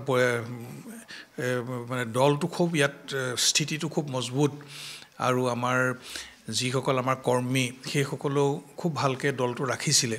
গতিকে বিগত ইলেকশ্যনটোত আমি যেনেকৈ ধৰণে মই জয়ী হ'লোঁ, এইবাৰ মোৰ এটা আত্মবিশ্বাস আছে যে আগৰবাৰ মোক তেওঁলোকে লগ পোৱাই নাছিলে। গতিকে এইবাৰতো মইতো যিমান পাৰোঁ মই মানে 24 ঘণ্টাৰ ভিতৰত মই 12-14 ঘণ্টা মই তিতাবৰ সমষ্টিতেই মই থাকোঁ। য'তেই যেনেকৈ ৰাইজে যেতিয়াই বিচাৰিছে বা যি বিপদ আপদ হৈছে উন্নয়নৰ স্বাৰ্থতে হওক, কাৰণ আমাৰ ৰাস্তা পদূলিবিলাক বহুত ভাগি গৈছিলে আৰু চৰকাৰৰ সহযোগত আমি যথেষ্টখিনি কাম ইতিমধ্যে কৰিবলৈ আমি সক্ষম হৈছোঁ। গতিকে মই ভাবিছোঁ যে যিটো অনাগত যিটো আমাৰ ইলেকশ্যন আহিব, সেই ইলেকশ্যনত বিগত ইলেকশ্যনতকৈ অন্ততঃ তিতাবৰ সমষ্টিয়ে আমি অধিক সমৰ্থন ৰাইজৰ পৰা আদায় কৰিব পাৰিম বুলি মোৰ এটা নিজৰ ব্যক্তিগত মোৰ এটা আত্মবিশ্বাস আছে। যোৰহাট লোকসভা সমষ্টিৰ অন্তৰ্গত যিকেইটা বিধানসভা সমষ্টি আছে তাৰ ভিতৰত আপোনালোকৰ দখলত আছে নাজিৰা সমষ্টি, দেৱব্ৰত শইকীয়া ডাঙৰীয়া আছে, আপোনাৰ তিতাবৰ সমষ্টি আৰু এই মুহূৰ্তত চাবলৈ গ'লে অখিল গগৈ শিৱসাগৰ সমষ্টিটো আছে। তাৰ বাহিৰে বাকীবোৰত কিন্তু মিত্ৰজোঁটৰ বিধায়ক আছে। গতিকে লিড দিয়াৰ ক্ষেত্ৰত তিতাবৰ অগ্ৰণী ভূমিকা ল'ব লাগিব আৰু যোৱাবাৰো আমি দেখিছিলোঁ যদিও আপোনালোকৰ প্ৰাৰ্থী পৰাজিত হৈছিল, তিতাবৰত কিন্তু যথেষ্ট হাৰত ভোট তেওঁ পাইছিল। গতিকে এইবাৰো পাব বুলি আশাবাদী? নিশ্চয় আমাৰ তিতাবৰত আমাৰ ফলাফল আমাৰ ভাল নোহোৱাৰ মই কোনো কাৰণ দেখা নাই। কাৰণ মই নিজে এজন সামাজিক ব্যক্তি হিচাপে আৰু মই সদায় মই চফা চিকুণকৈ নিকা এটা ভাৱমূৰ্তি তৰুণ গগৈ ছাৰৰ যিটো নিকা ভাৱমূৰ্তি আছিলে, সেই নিকা ভাৱমূৰ্তি যাতে কোনো কাৰণত ম্লান নপৰে আৰু দলৰ যাতে কোনো কাৰণত মানে কেতিয়াও বদনাম নহয়, মই সেই ক্ষেত্ৰত চকু ৰাখি সদায় মোৰ প্ৰতিটো ষ্টেপ মই দিওঁ। আৰু এতিয়ালৈকে মই যিখিনি জনসাধাৰণ মই গ'লে যিটো মানুহৰ পৰা যিটো মই সঁহাৰি পাওঁ, মই মোৰ পপুলাৰিটিটো মোৰ কমা যেন মোৰ এতিয়ালৈকে মোৰ লগা নাই। গতিকে সেই আত্মবিশ্বাসেৰে মই আগবাঢ়িছোঁ। এটা কথা চৰ্চা চলি আছে আৰু দেৱব্ৰত শইকীয়া ডাঙৰীয়াও আমাক কৈছে যে হয়তো গৌৰৱ গগৈ এই সমষ্টিৰ পৰা তেওঁ নিৰ্বাচন খেলিব পাৰে। তেনে ক্ষেত্ৰত পিতৃ যেহেতু এইটো সমষ্টিৰ পৰা মানে অভিভাৱকৰ কথাটো আহি পৰে গতিকে কি ধৰণে সহায় দিব ৰাইজে গৌৰৱ গগৈ আপোনালোকে গৌৰৱ গগৈ ডাঙৰীয়া এতিয়া দেখিছে আপোনালোকে যে ৰাজনৈতিক যিখন আমাৰ সৰ্বভাৰতীয় যিখন ৰাজনৈতিক যিখন প্ৰেক্ষাপট আমাৰ ইতিমধ্যে গৌৰৱ গগৈ ডাঙৰীয়াই তেখেতে প্ৰতিষ্ঠা লাভ কৰিছে আৰু ৰাইজে তেখেতক প্ৰতিষ্ঠা কৰাত সহায় কৰিছে আৰু ময়ো একেবাৰে উজনি মাৰ্ঘেৰিটালৈকে মই গৈছোঁ মই বহুত দেৱৰ মানে ডিডিৰক বাগানৰ পৰা আৰম্ভ কৰি বাগানে যাত্ৰা এইবিলাকত মই বাগানবিলাকত মই গৈছোঁ আমাৰ যিটো কংগ্ৰেছ জোৰো যাত্ৰা বহুত ক্ষেত্ৰত মই যিহেতু মই তিতাবৰ সমষ্টিৰ মই তৰুণ গগৈ ছাৰৰ মই উত্তৰসূৰী গতিকে গৌৰৱ গগৈ ডাঙৰীয়াৰ নামটো ইয়াত থাকেই গতিকে মোক কিন্তু সকলোৱে মোক কৈছে যে আপুনি গৌৰৱ গগৈক আহিলে আমি খুব ভাল পাম তেখেতক আপোনালোকে আমাৰ উজনিলৈ আনক সেইটো কিন্তু বিচাৰিছে আৰু প্ৰায় মই গৌৰৱ গগৈ ডাঙৰীয়াৰ বিষয়ে মানে মোক বহুত মানুহে মোক অনুৰোধ কৰি আছে যে আপুনি তেখেতক কওক তেখেত যোৰহাটৰ পৰা আহক সেইদিনাখন মই দুলীয়াজান সমষ্টিলৈ যাওঁতেও মোক কৈছে যে আমি গৌৰৱ গগৈক বিচাৰোঁ অথচ দুলীয়াজানৰ লগত গৌৰৱ গগৈৰ কোনো কাম নাই কিন্তু তেওঁলোকে দুলীয়াজানতো মোক কৈছে তেতিয়া মই ভাবিছোঁ যে সঁচাই আমাৰ এইটো এটা খুব মানে আমাৰ ভাল লাগিছে যে তৰুণ গগৈ ছাৰৰ ল'ৰা আজি গৌৰৱ গগৈ ডাঙৰীয়া তেখেতে পিতৃৰ পদানুকৰণ কৰি তেওঁ লাহে লাহে নিজৰ স্থিতিটো মজবুত কৰিছে আৰু মই ভাবোঁ যদি যোৰহাটত গৌৰৱ গগৈ ডাঙৰীয়া যদি আহে তেখেতৰ জয় 100% নিশ্চিত শেষত মই জানিব বিচাৰিছোঁ তিতাবৰ এনে এটা সমষ্টিত য'ত কামাখ্যা প্ৰসাদ তাছাই MP হৈ থাকি নিৰ্বাচন খেলি কিন্তু তৰুণ গগৈ ছাৰৰ লগত পৰাজিত হ'বলগীয়া হৈছিল অনাগত দিনত বিজেপিও চাগে নতুন ৰণকৌশল ল'ব বৰ্তমানৰ যিগৰাকী সাংসদ আছে তপন গগৈক লৈ মাজুলীও ইনক্লুড কৰি দিছে যিহেতু এইবাৰ গতিকে মাজুলীৰ অন্তৰ্ভুক্তিয়ে বা তেনেধৰণৰ যি তেওঁলোকৰ ৰণকৌশল সেইখিনি আপোনালোকক ক'ৰবাত পিছুৱাই নিব নেকি নাই মাজুলীৰ ঠিকেই মাজুলী কিন্তু এটা কথা ঠিক জনতা যিখিনি আমাৰ সাধাৰণ ভোটাৰ মই কাৰণ ৰাজনীতিৰ ক্ষেত্ৰখনত মই একেবাৰে নতুন মই এনেই আমাৰ যোৱা 2.5 বছৰত মোৰ যি অভিজ্ঞতা আৰু আনি মোৰ এটা সাধাৰণ যি অভিজ্ঞতা কাৰণ মই আগতে এজন সাধাৰণ মই ভোটাৰ আছিলোঁ আৰু সাধাৰণ ভোটাৰে কেতিয়াও কিন্তু কোনো দলৰ পক্ষত তেওঁলোক নাথাকে তেওঁলোকে সময়ে সময়ে নিজৰ স্থিতি বদলি কৰে মাজুলী এনেকুৱা এটা সমষ্টি যিটো সমষ্টিত তৰুণ গগৈ ছাৰে 19খন দলং বনাইছিলে মাজুলীৰ গোটেই দলংখিনি বনাই তৰুণ গগৈ ছাৰে কিন্তু শেষ কৰিছিলে গতিকে মই ভাবোঁ মাজুলীটো পৰিৱৰ্তন নিশ্চয় ৰাইজে তেওঁলোকে আনিব আৰু যোৰহাটৰ সমষ্টিত আমাৰ গৌৰৱ গগৈ ডাঙৰীয়া জিকিব যদি তেওঁ ইয়াৰ পৰা তেখেতে প্ৰতিদ্বন্দ্বিতা কৰে 2024 লোকসভা নিৰ্বাচনৰ কিদৰে প্ৰস্তুত হৈছে ৰাজনৈতিক পৃষ্ঠভূমি তাৰ উত্তৰ বিচাৰি আজি আমি উপস্থিত হৈছোঁ তিতাবৰত মোৰ লগত কেইবাটাও দল সংগঠনৰ ৰাজনৈতিক দল সংগঠনৰ প্ৰতিনিধি থাকিব তেওঁলোকৰ পৰা তেওঁলোকৰ মনৰ ভাৱ জনাৰ কাৰণে চেষ্টা কৰিম আৰু এই মুহূৰ্তত যিহেতু আমি এই চাৰিআলিটোত উপস্থিত আছোঁ আৰু তেওঁলোকৰ মনৰ কথাখিনি জানিবলৈ চেষ্টা কৰিম যিহেতু সকলোৱে দেখিছে নিৰ্বাচন কেন্দ্ৰিক এটা বাতাবৰণ ইতিমধ্যে অসমত আৰম্ভ হৈছে আৰু সকলো দল সংগঠন বিশেষকৈ ৰাজনৈতিক দল সংগঠনে সক্ৰিয়তাৰে তেওঁলোকৰ ক্ষেত্ৰসমূহত লাগি পৰিছে প্ৰথমতে মই আপোনাৰ ওচৰলৈ আহিছোঁ আপোনাৰ পৰিচয়টো জানিব মোৰ নাম ৰেকিবুল হক মই তিতাবৰ 5 নং ৱাৰ্ডৰ এজন নাগৰিক তিতাবৰত কি হ'ব পাৰে 2024 লোকসভা নিৰ্বাচনত কংগ্ৰেছ ভাৰ্চেছ বিজেপিৰ যুঁজখনত কোন কিমান দূৰ আগবাঢ়ি থাকিব আৰু কিয় বুলি ক'লে এটাই আপোনালোকক জনাব বিচাৰিছোঁ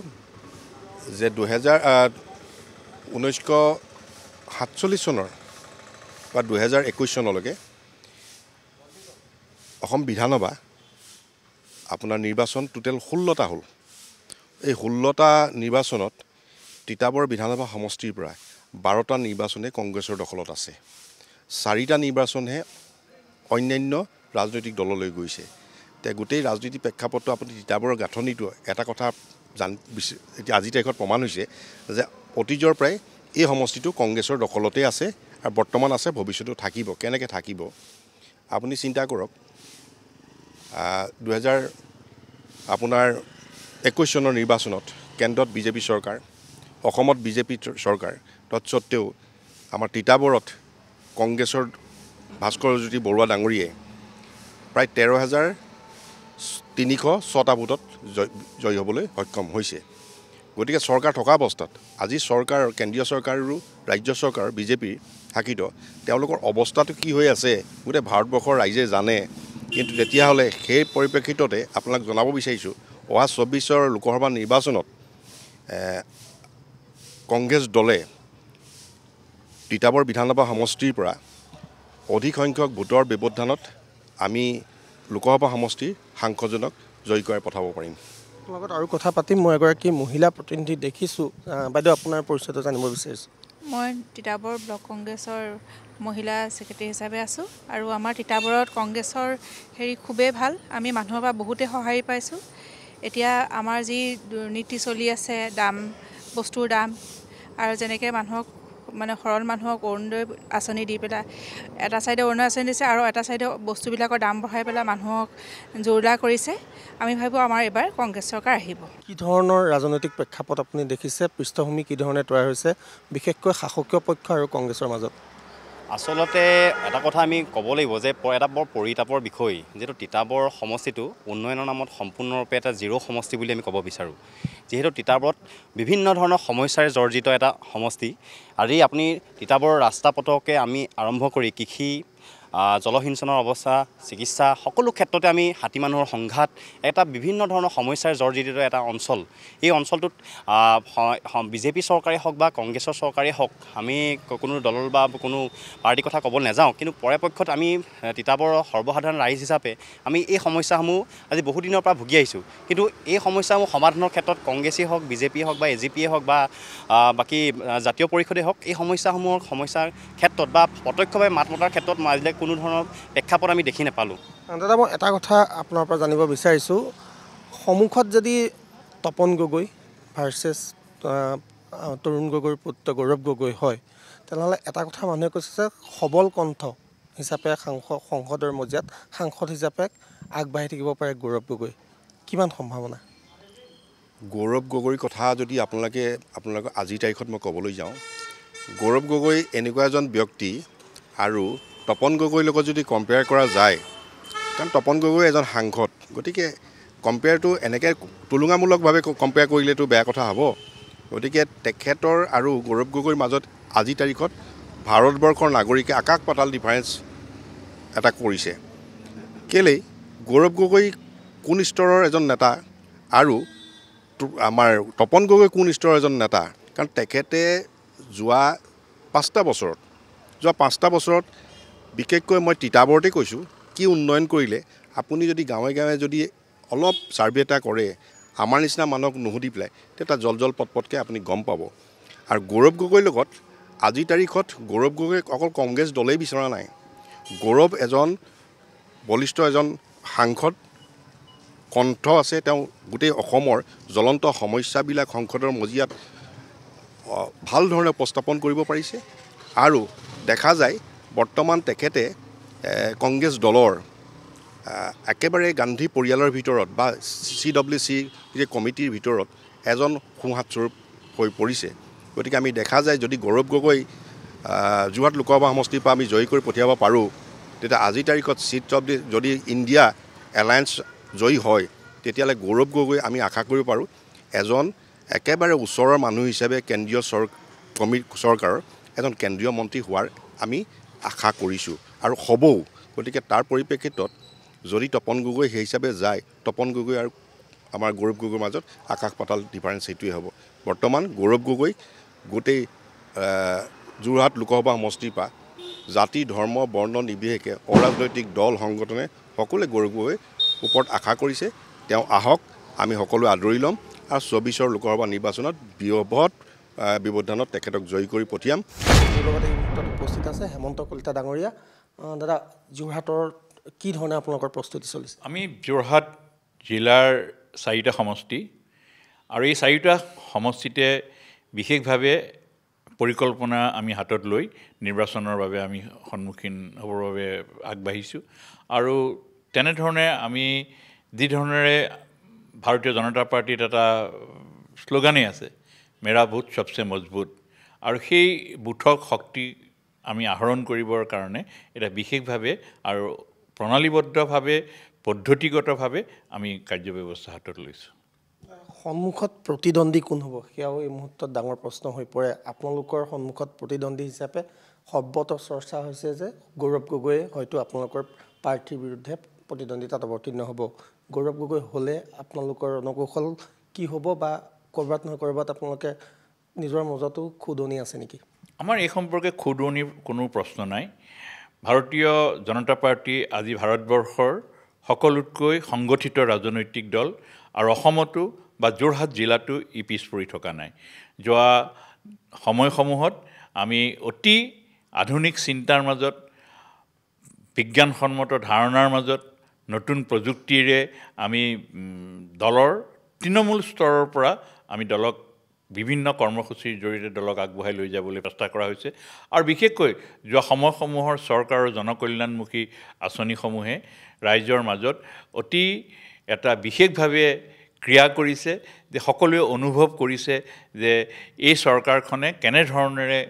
কৰিছে এটা উদাহৰণস্বৰূপে অৰুণোদয়ৰ কথা অৰুণোদয়ৰ নিচিনা আঁচনি যোৱা সময়সমূহত কেতিয়াও হোৱা নাছিল মাত্ৰ 250 টকা 300 টকা বৃদ্ধ পেঞ্চনৰ জৰিয়তে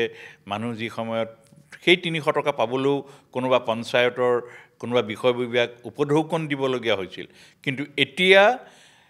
এনেকুৱা ধৰণৰ ব্যৱস্থাৰ মাজত সেই হিতাধিকাৰীসকলে ডিবিটিৰ যোগেদি তেওঁলোকে পাইছে তেওঁলোকে ডাইৰেক্ট বেংকলৈহে তেওঁলোকে গৈ সেইখিনি আদায় কৰিছে যাৰ ফলত চৰকাৰখনৰ প্ৰতি এটা ইতিবাচক সন্তুষ্টি আমি দেখা পাওঁ তিতাবৰ সমষ্টিৰ কথা আপোনাক পৰা জানিবলৈ চেষ্টা কৰিম তিতাবৰত যিহেতু এটা সময়ত তৰুণ গগৈ ডাঙৰীয়া তাৰ পৰা প্ৰতিনিধিত্ব কৰিছিল আৰু এইবাৰ যিহেতু নিৰ্বাচনত হয়তো গৌৰৱ গগৈয়ে সেই তেওঁ এটা বিশেষ কাৰ্ড খেলিব বুলি সকলোৱে আশা প্ৰকাশ কৰিছে আৰু সমগ্ৰ যোৰহাটতেও হয়তো সেই আবেগৰ ৰাজনীতিৰ হয়তো তেওঁ আশ্ৰয় ল'ব পাৰে এই মুহূৰ্তত স্পষ্ট ক'ব নোৱাৰে সেয়া হ'লে আপোনালোকৰ কাৰণে অকণমান প্ৰত্যাহ্বান নে নিশ্চয় কোনোবা এজন প্ৰাৰ্থীৰ ব্যক্তিগত ধ্যান ধাৰণেৰে কোনোবা সমষ্টিত ক'ৰবাত অকণমান ইফাল সিফাল হ'ব পাৰে মই অস্বীকাৰ নকৰোঁ তিতাবৰত হয়তো গৌৰৱ গগৈ যদি কাইলৈ প্ৰাৰ্থিত্ব হয় প্ৰাক্তন মুখ্যমন্ত্ৰী তৰুণ গগৈ আবেগ অনুভূতিয়ে ক'ৰবাত ক্ৰিয়া নকৰিব এনে নহয় কিন্তু তাৰ লগতে ৰাইজেও বুজি উঠিছে যে নিৰ্বাচনত উঠিবলৈ অহা প্ৰাৰ্থীসকল সময়ৰ বাদে অন্যান্য ব্যক্তিসকলে তিতাবৰৰ ৰাইজৰ দুখৰ বতৰা সুখৰ বতৰা কেনেধৰণে লয় এইবিলাক এতিয়া আজিৰ যুগত মানুহে ৰাজনীতিক নতুন ৰূপত কাৰণ মানুহে সকলো কথা আজিৰ মোবাইলটো খুলিলেই সকলো কথা কোনে ক'ত কি ধৰণে মতামত দিছে কি উপকৃত হৈছে গতিকে চৰকাৰখনৰ সেই কল্যাণকামী ধাৰণাবিলাকক তেনেকুৱা ধৰণৰ আবেগে খুব বেছি প্ৰভাৱান্বিত কৰিব নোৱাৰে সামগ্ৰিকভাৱে যদি যোৰহাট লোকসভা সমষ্টি চাই দুটা বিশেষ জনগোষ্ঠী এটা হ'ল আহোম জনগোষ্ঠী আৰু বাকীসকল চাহ জনগোষ্ঠীয়ে বিশেষভাৱে গোটেই নিৰ্বাচনটোতে এক বিশেষ ভূমিকাও লয় গতিকে গগৈ ভাৰ্চেছ গগৈ যেতিয়া হৈ যাব তেনে ক্ষেত্ৰত আপোনালোকৰ যিটো এই মুহূৰ্তত চাহ জনগোষ্ঠীৰ মাজত স্থিতি সেইটো অটল হৈ থাকিবনে নিশ্চয় কাৰণ চাহ জনগোষ্ঠীৰ ৰাইজে যোৱা আজি এই 9.5 বছৰত খুব ভাল ধৰণে বুজি উঠিছে ৰাজ্য চৰকাৰৰ ভূমিকা কিমান অকল ভোটৰ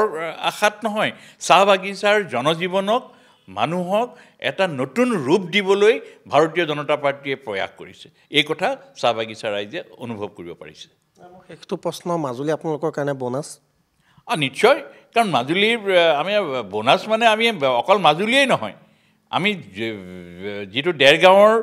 এটা পাৰ্ট আগতে কলিয়াবৰ আছিল সেইটো আমাৰ কাৰণে বোনাছ গতিকে আমি যোৱাবাৰতকৈ যিমান ভোটত জিকিল তাতকৈ আমি এইবাৰ 1 লাখতকৈ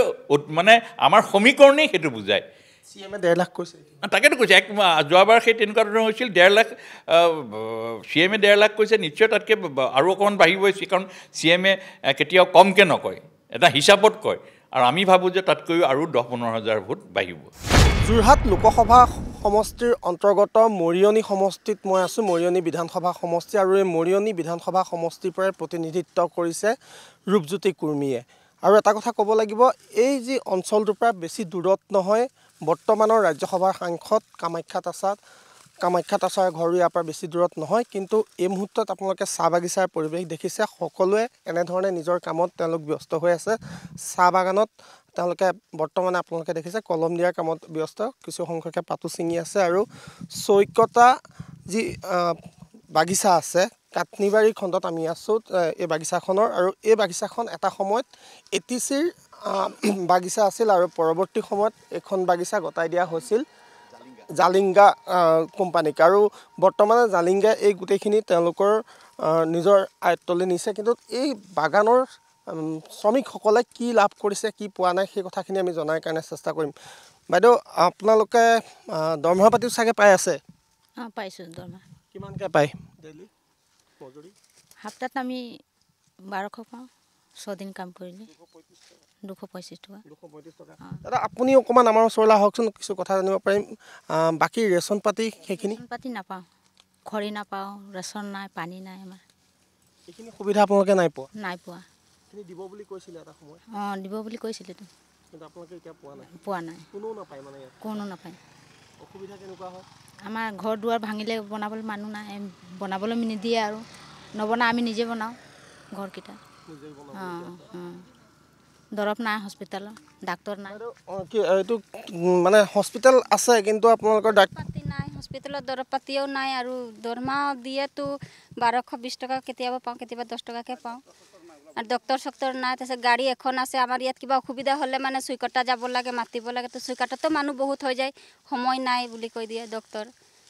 গাড়ী গুচি যায় যোৰহাটলৈ আমাৰ ইয়াত পেচেণ্ট পৰিয়েই থাকে সুবিধা নাই এনেকৈ প্ৰাইভেট গাড়ী আনে আৰু বেমাৰীক লৈ যায় হস্পিটেলত দৰৱ চৰৱ নাই আৰু ঘৰ চৰ ভাঙিলে মানুহ বিচাৰিলে দিয়ে কেতিয়াবা নাই নিদিয়ে তেনেকুৱা আৰু অসুবিধা হয় আৰু বহুতে আগৰ বকেয়া দৰমহা পাবলৈ আছে নেকি আছে বহুতখিনি আছে এৰিয়া আছে তাৰপিছত বহুতেই পইচা পাবলৈ আছে বাকী ৰৈ গৈছে দিয়া নাই এতিয়ালৈকে সকলোৰে একেধৰণে অসুবিধা নাই বাইদেউ আপোনালোকৰ একেধৰণে অসুবিধা পানী পূৰা পোৱা নাই দৰৱ নাই ডাক্তৰ নাই অকল দৰমহা 1200 টকাহে পাওঁ ঘৰ দুৱাৰ নাই আমাৰ ভাঙা ঘৰতে আছোঁ কোনোবা ঘৰ ক'ত কেতিয়া ঘৰ বনাব কি কথা কৈ আছে আপোনাক আৰু অকণমান কথা এটা জানিব বিচাৰিম আপোনালোকে অৰুণোদয় বা এনেকৈ চৰকাৰী যিখিনি সুবিধা সেইখিনি পাইছে আমি একো নাপাওঁ চৰকাৰেতো চবকে দিম বুলি কৈছিলে অৰুণোদয় আঁচনি আমি নাপাওঁৱেই নাই নাপাওঁ কি হৈছে বাইদেউ প্ৰব্লেম আপোনালোকৰ সমস্যাটো কি হৈছে মানুহতো পোৱাই নাই আধা মানুহ পাইছে আধা মানুহ নাই আধা মানুহ এতিয়ালৈকে পোৱা নাই একোৱে পোৱা নাই সকলোৰে সমস্যাখিনি আপোনালোকে নিজে শুনিছে কিমান মানুহে পাবলৈ আছে আপোনালোকৰ বাগিচাৰ অন্তৰত বকেয়া পইচা কিমান পাবলৈ আছে বকেয়া পইচা বহুত আছে ছাৰ এইবিলাক এতিয়াতো মানুহৰ 850 লেবাৰ আছে 850 লেবাৰ পাব এইকেইটা চব PF পাবলৈ আছে PF আছে এৰিয়া আছে 2001 পৰা বন্ধ হৈছে যে PF চব আমাৰ দিয়া নাই এতিয়ালৈকে এৰিয়া কেতিয়া বোলে পাম বুলি আপোনালোকক কয় বিধায়ক আহিলে কয়নে নাই বিধায়ক আহিলে কয় আগষ্টত দিম ফেব্ৰুৱাৰী দিম জানুৱাৰী দিম তেনেকৈ কৈ 4-5 বছৰ তেনেকৈ গ'ল এতিয়ালৈকে আমি পোৱা নাই আকৌ নিৰ্বাচন আহি আছে ভোট দিয়া অংক আহি আছে এতিয়া দিলে আমি দিম নহ'লে থাকিব এইটো এবাৰ মানে খাটাংকতা ৰাজনৈতিক পৰিস্থিতিত কি ৰূপ লয় সেয়া আমি তাক চাম আমাক ৰাজক নাচালে আমি কেনেকৈ চাম তাক কিছুমান 14 বছৰ হৈ গৈছে 10 বছৰ হৈ গৈছে সেইকেইটাও পোৱা নাই আৰু কিছুমান আধাৰ লিংক দিছে তাহাঁতি পাই আছে আৰু 2-3টা ল'ৰা ছোৱালী ঘৰত থাকিলেও নাপায় 14 বছৰ হোৱা নাই 10 বছৰ হোৱা নাই তেনেকুৱা কৈ ৰেচন কাটি দিছে বুলি কৈছে নাপায় আমাৰে সৰু ল'ৰা 10 বছৰ হৈছে এটা 14 বছৰ হৈছে নাপায় আমি পাবলগীয়া কিছুমান মানুহ অৰুণোদয় আঁচনি পাইছে আমিতো পোৱা নাই সেইকেইটাও ক'লে মানে তোমালোকে বোলে বাগানত চাকৰি আছে কেনেকুৱা দিম কাটি দিয়ে তেনেকুৱা সেই বিষয়ে আমি একো মাতিব নোৱাৰো আৰু কাটি দিছে বুলি ক'লে MLA কাটি দিয়ে তেনেকুৱা কৈ দিয়ে কিন্তু ইলেকশ্যন আহি আছে এবাৰ আপোনালোকৰ ভোট আকৌ লাগিব জিকিবলৈ হ'লে তেতিয়া কি হ'ব নিদিওঁ ভোটেই নিদিওঁ দৰকাৰ হ'লে নিদিওঁ ৰাইজৰ খুব এয়া কিমান ল'ৰা ছোৱালী চাউল এই ইহঁতে খুৰী ঘৰৰে কিমান মানুহ ইহঁতে 5 কেজি চাউল পায় আগতে পাইছিলে 20 কেজি 35 কেজি এতিয়া অকল আধাৰ কাৰ্ড নিদিয়াৰ কাৰণে বাইদেউ কি হৈছে আপোনালোকৰ আধাৰ কাৰ্ড নিদিয়াৰ মানে আধাৰ কাৰ্ড লিংক নহয় চবেই দিছোঁ আৰু চাউল পোৱা নাই আগতে কিমান পাইছিলে 25 কেজি এতিয়া কিমান পায় এতিয়া 5 কেজি জোৰাকে জানো তেনেকৈ খাবলৈতো নহয় খাবলৈ নহয় আৰু অকলে ঘৰৰো বেমাৰী আছে মই একেলা কাম কৰে আচলতে ৰাজনৈতিক পৰিস্থিতি যিয়েই নহওক বাস্তৱ পৰিস্থিতিটো এনেধৰণৰ এইসকল লোকক লৈয়ে বিশেষকৈ বিজেপি দলে বিগত নিৰ্বাচনসমূহত দেখিবলৈ পাইছে চাহ বাগিচাৰ লোকসকলে হিয়া উজাৰি বিজেপি দলক সমৰ্থন আগবঢ়াই আহিছে কিন্তু মই যি অঞ্চলত বৰ্তমান আছোঁ এই অঞ্চলটোত দুজনকৈ মই ইতিমধ্যে নাম উল্লেখ কৰিছোঁ চাহ বাগিচাৰ তেওঁলোকৰ নেতা ইয়াৰ পৰা বিজয়ী হৈ গৈছে তথাপিও কিন্তু এওঁলোক বঞ্চিত হৈ আছে মোৰ লগত মোৰ সহযোগী ৰঞ্জিত আছে ৰঞ্জিতৰ পৰা সমগ্ৰ কথাখিনি অকণমান বিস্তৃতভাৱে জানিব বিচাৰিম ৰঞ্জিত আচলতে কি হৈ আছে ইয়াত আচলতে আমি যদি চাবলৈ যাওঁ প্ৰকৃততে যিসকল চাহ বাগিচাৰ লোক আছে তেওঁলোকক কিন্তু ভোটৰ সময়ত বেংক হিচাপে ব্যৱহাৰ কৰা দেখা যায় বিগত সময়ত আমি ND25 সবিস্তাৰে প্ৰকাশ কৰি আহিছোঁ যে কেনেধৰণে বাগিচাৰ লোকসকলে কষ্টৰে জীৱন নিৰ্বাহ কৰি আছে কেনেধৰণে বাগিচাৰ লোকসকলে বাগিচাৰ কাম কৰে কিন্তু মজুৰি নাপায় আজি কিছুদিন পূৰ্বে ATCৰ অধীনত যি জালিংগাই বাগিচাসমূহ লৈছিলে দুখনকৈ বাগিচা মৰিনী নাগিনীজানৰ চৈকতা সেই দুইখন বাগিচাৰ শ্ৰমিকে তেওঁলোকে নিজৰ প্ৰাপ্য পাবলৈ যিটো মজুৰি পাবলৈ দেৱালীৰ দিনা তেওঁলোকে প্ৰতিবাদত বহিব লগা হ'ল অতি পৰিতাপৰ বিষয় কিন্তু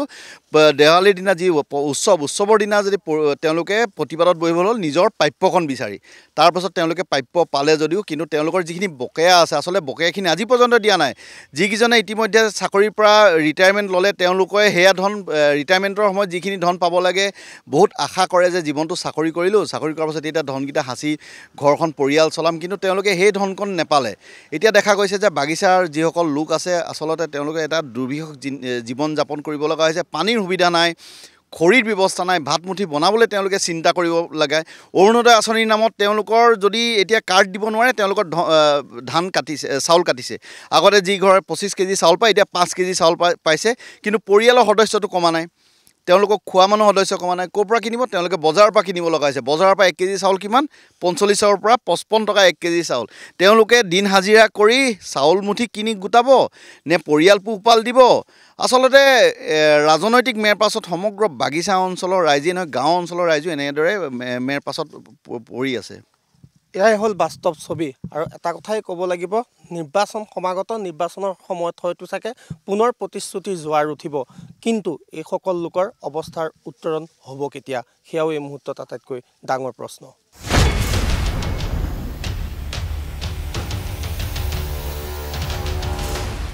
তিয়ক সমষ্টিৰ লাহিঙত ধান চপোৱাত ব্যস্ত এইগৰাকী কৃষকৰ ভাষ্যই উমান দিলে যোৰহাটত হ'ব লগা তীব্ৰ ৰাজনৈতিক যুঁজৰ পোৱা নাই আমি যে খেতি বাতিতে ব্যস্ত থাকোঁ লাগি যদিও মানুহবোৰ ঘূৰি আছে যদিও ঘূৰিছে চাগে আমাৰ ওচৰলৈ নাই অহা সাংসদ যে আপোনালোকৰ তপন গগৈ পাইছেনে কেতিয়াবা লগ পাইছেনে ইয়াত আমিতো আমাৰতো অঞ্চলত নাই পোৱা দেখা নাই দেখা আমি বিশেষকৈ সেইবোৰৰ লগত জড়িত নাই নহয় যদিও আহিছে আমি গমেই নাপাওঁ আপোনালোক জড়িত হোৱাৰ কথা নহয় সাংসদজন আপোনালোকৰ ওচৰলৈ অহাটো দায়িত্ব তেওঁ কিছুমান অনুষ্ঠানত আহে চাগে আৰু বছৰেকত এবাৰমান দাদা এইবাৰ কথা এটা ওলাই আছে যে এই তিয়ক সমষ্টিত যিহেতু যোৰহাট লোকসভাৰ অন্তৰ্গত গতিকে এইবাৰ গৌৰৱ গগৈ ইয়াত নিৰ্বাচন খেলিব বুলি তেতিয়া কেনেকুৱা হ'ব যুদ্ধখন গৌৰৱ গগৈ আৰু বিজেপিৰ মাজত গৌৰৱ গগৈ আহিলেতো নাৰাখেই জিকিব মানে জিকিব তেওঁ লোকেল মানুহে তিতাবৰ মানুহে যোৰহাট সমষ্টি মানুহ গতিকে আপোনালোকৰ সমৰ্থন থাকিবনে আমাৰতো থাকিবই বাৰু ডেকা হেৰি সংসদত তেওঁ এতিয়া বৰ্তমান মাত মাতি আছে অসমীয়া মানুহ হিচাপে দেখিছে দেখিছোঁ এই বাতৰিবোৰ চাওঁ আৰু SMLA বহিলে কেনেকুৱা লাগে তেতিয়াতো ভালেই লাগে আৰু তাৰ বিপৰীতে তপন গগৈক নাই দেখা নি তপন গগৈ নালাগেতো বাকী এটা মিনিষ্টাৰকো দেখা নাই তপন গগৈটো বাদ দিয়ক কোনো মিনিষ্টাৰকে দেখা নাই তেনেকৈ কেতিয়াবা সভানন্দ কেতিয়াবা দেখোঁ আৰু এতিয়া এটা কথা কওকচোন দাদা মানে যুদ্ধখন যদিহে গৌৰৱ গগৈ বনাম তপন গগৈ হয় তেনেহ'লে খুব আকৰ্ষণীয় হ'ব মানে ভালদৰে আকৰ্ষণীয় হ'ব মানে তপন গগৈ বহুত পাছতে থাকি যাব কিন্তু আপোনালোকৰ ইয়াৰ মানুহে যেতিয়া আকৌ নিৰ্বাচন বিধানসভা আহে তেতিয়াচোন অগপকে ভোট দি পেলাই দুবাৰকৈ জিকাইছে নহয় সেইটো তাৰমানে কি হ'ল কেতিয়াবা দুই এজনৰ মানে মতভেদ থাকি যায় মানে এই প্ৰাৰ্থীজন লৈ দুই এজনে সেই নিজৰ পাৰ্টীৰ ভিতৰতে অলপ মানে খেলি মেলি কৰিয়ে হৰুৱাই আৰু শিৱসাগৰবাসীও ক'লে মনৰ কথা সমস্যা দূৰীকৰণৰ ক্ষেত্ৰত ONGC CSR ফাণ্ড সম্পূৰ্ণৰূপে জনহিতাৰ্থে ব্যৱহাৰ কৰাৰ ক্ষেত্ৰত আৰু হিষ্টৰিকেল মনুমেণ্টছবিলাকক বিউটিফিকেশ্যন চাইণ্টিফিকেলি প্ৰিজাৰ্ভেশ্যন কৰি টুৰিজিম হাব কৰাৰ ক্ষেত্ৰত অগ্ৰাধিকাৰ লৈ যদি কাম কৰে আমি তেনেকুৱা এজন ব্যক্তিকে আমি সাংসদ হিচাপে বিচাৰিম। ইয়াত যিটো ৰাজীৱ গান্ধী পেট্ৰলিয়াম ইনষ্টিটিউট আছিলে সেইটোও মৃতপ্ৰায়, সমবায় বিশ্ববিদ্যালয়ো মৃতপ্ৰায়। সেয়েহে আমি ধৰি শিৱসাগৰত একো নহয়, শূন্যতাৰ বাবে শিৱসাগৰৰ একো নাই। সেয়েহে যোৰহাট লোকসভা সমষ্টিৰ পূৰ্বৰ সাংসদ আৰু বৰ্তমানৰ সাংসদে যিখিনি কৰিব লাগে তেনেধৰণে কাম কৰা আমাৰ পৰিলক্ষিত হোৱা নাই। যিহেতু আমি দেখিছিলোঁ যে তপন গগৈ এজন জাতীয় সংগ্ৰামী হত্যাটোৰ সৈতে তেখেত এজন জড়িত এজন ব্যক্তি আছিল আৰু জাতীয় সংগ্ৰামী হত্যাটোৰ সৈতে জড়িত ব্যক্তিজনৰ পৰা ৰাইজে কিন্তু বহুখিনি আশা কৰিছিল। কিন্তু শিৱসাগৰৰ বাসী হিচাপে যদি মই ক'বলৈ যাওঁ, শিৱসাগৰৰ যিবোৰ সমস্যা আছিলে সেই সমস্যাবোৰ কিন্তু আজিও সমস্যা হ'ল। যে জনজাতিকৰণৰ বিষয়টো তেওঁ যদি সক্ৰিয়তাৰে যাতে লোকসভাত যাতে এটা স্থিতি থাকে এই কথাটো আমি বিচাৰিম। ইমান পৰে আমি আপোনালোকক দেখুৱালোঁ যোৰহাট লোকসভা সমষ্টিৰ একাংশ নেতা আৰু ৰাইজৰ মনৰ কথা। এইবাৰ আমি আপোনালোকক দেখুৱাবলৈ লৈছোঁ একাংশ গুৰুত্বপূৰ্ণ পৰিসংখ্যা আৰু এই পৰিসংখ্যাসমূহ আমি গ্ৰাফিক্স প্লেটৰ জৰিয়তে আপোনালোকক লৈ আনিছোঁ। 2019ত যোৰহাট লোকসভাৰ ফলাফল কি আছিল সেয়া আমি আপোনালোকক দেখুৱাইছোঁ। লোকসভা সমষ্টিটোত তপন কুমাৰ গগৈয়ে কিমান ভোট লাভ কৰিছিল সেয়া আমি দেখুৱাই আছোঁ। 5,40,942টা ভোট লাভ কৰিছিল বিজেপিৰ সাংসদগৰাকী বৰ্তমানৰ তপন কুমাৰ গগৈয়ে। ইয়াৰ বিপৰীতে বিজেপিয়ে লাভ কৰা ভোটৰ পাৰ্চেণ্টেজটো আমি দেখুৱাইছোঁ, সেয়া হ'ল 51.9% ভোট বিজেপি দলৰ প্ৰাৰ্থীগৰাকীয়ে লাভ কৰিছিল। আৰু ইয়াৰ বিপৰীতে কংগ্ৰেছৰ সেই সময়ত প্ৰাৰ্থী আছিল সুশান্ত বৰগোহাঁই আৰু বৰগোহাঁই লাভ কৰিছিল 4,59,480টা ভোট। অৰ্থাৎ কংগ্ৰেছে লাভ কৰা ভোটৰ হাৰ সেয়া যদি আপোনালোকে চায় তেনেহ'লে এই মুহূৰ্তত আপোনালোকে গ্ৰাফিক্স প্লেটত দেখিছে সেয়া আছিল 44.1%। এইবাৰ আমি আপোনালোকক দেখুৱাবলৈ লৈছোঁ ইয়াৰ পিছৰখিনি পৰিসংখ্যা আৰু সেই পৰিসংখ্যাসমূহ হ'ল 2021 নিৰ্বাচনৰ পৰিসংখ্যা। এই মুহূৰ্তত আমি আপোনালোকক দেখুৱাইছোঁ 2021 চনৰ নিৰ্বাচনত কেনেধৰণে তাত সলনি হৈছিল এই ৰাজনৈতিক অংকসমূহ। আপোনালোকে যদি চায় লোকসভা সমষ্টিটোৰ আটাইকেইটা যি বিধানসভা সমষ্টি আছে 10টাকৈ বিধানসভা সমষ্টি যদি আমি চাওঁ তেনেহ'লে দলীয়ভাৱে কোনে কিমান ভোট লাভ কৰিছিল, দলীয়ভাৱে যিসমূহ ভোট যিকেইটা দলে লাভ কৰিছিল সেয়া আমি দেখুৱাই আছোঁ। কংগ্ৰেছ দলে লাভ কৰিছিল 41.21% ভোট। ইয়াৰ বিপৰীতে বিজেপি দলে লাভ কৰিছিল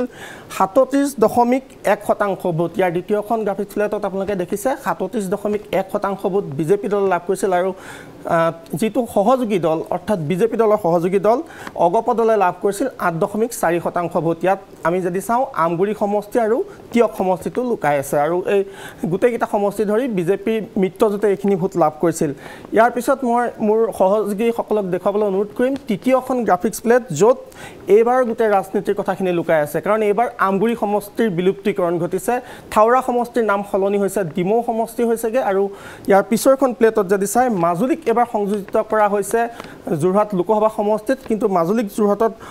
লোকসভা সমষ্টিত সংযোজিত কৰাৰ পাছতো বিজেপি দল কিন্তু বৰ্তমানে চিন্তাত পৰিছে আৰু চিন্তাত পৰাৰ কাৰণসমূহ কি সেয়াও আমি আপোনালোকক দেখুৱাবলৈ চেষ্টা কৰিম। চিন্তাত পৰাৰ কাৰণখিনি হ'ল এই পিছৰখিনি কথা,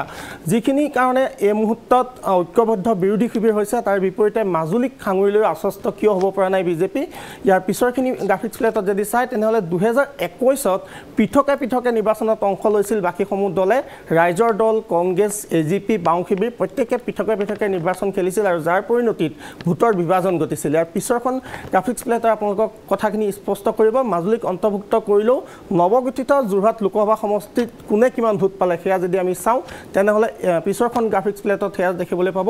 বিজেপি লাভ কৰিছিল সৰ্বমুঠ 6,12,398টা ভোট। এয়া হ'ল বিজেপিয়ে সৰ্বমুঠ যদি আমি মাজুলীক ইনক্লুড কৰি চাওঁ তেনেহ'লে তেওঁলোকে লাভ কৰা ভোট। সমষ্টিটোত কংগ্ৰেছে অকলে লাভ কৰা ভোট, ইয়াত কিন্তু আমি ৰাইজৰ দল বা অন্যান্য দলসমূহক বাদ দিছোঁ, তেওঁলোকে লাভ কৰিছে 4,01,764টা ভোট। যথেষ্টখিনি ভোট তেওঁলোকৰ পক্ষতো আছিল আৰু ইয়াৰ পিছৰখন যদি গ্ৰাফিক্স প্লেট চাই তেনেহ'লে সহযোগী দলৰ সৈতে যদি কংগ্ৰেছৰ ভোটৰ সংখ্যা আমি যোগ কৰোঁ তেনেহ'লে যথেষ্টখিনি তেওঁলোকৰ ভোট বাঢ়ে, সেয়া হ'ল 5,49,093টা ভোট। যথেষ্ট সংখ্যক ভোট তেওঁলোকৰ পক্ষতো যায় আৰু শেষত গোটেই ৰাজনৈতিক অংকটো সোমাই আছে, সেয়া হ'ল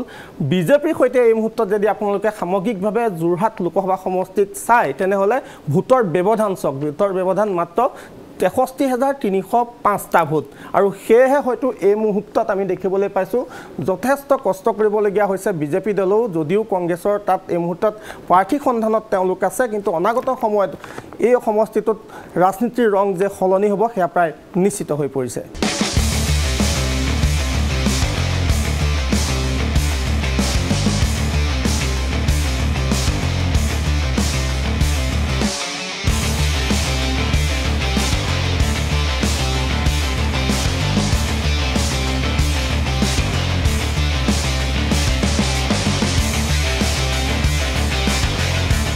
ইমান সময়ে মোৰ সহযোগী কেমেৰা পাৰ্চন পৱন কলিতাৰ সৈতে সমগ্ৰ যোৰহাট লোকসভা সমষ্টিয়ে পৰিভ্ৰমণ কৰি আমি যুগুতাইছিলোঁ এইসমূহ প্ৰতিবেদন।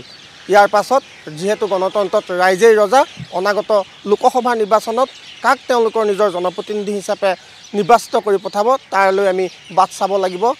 লোকসভাৰ ৰণক্ষেত্ৰৰ সময়ছোৱালৈ। এই অনুষ্ঠানৰ পৰা মই পংকজ প্ৰতিম বৰাই বিদায় লৈছোঁ। ধন্যবাদ।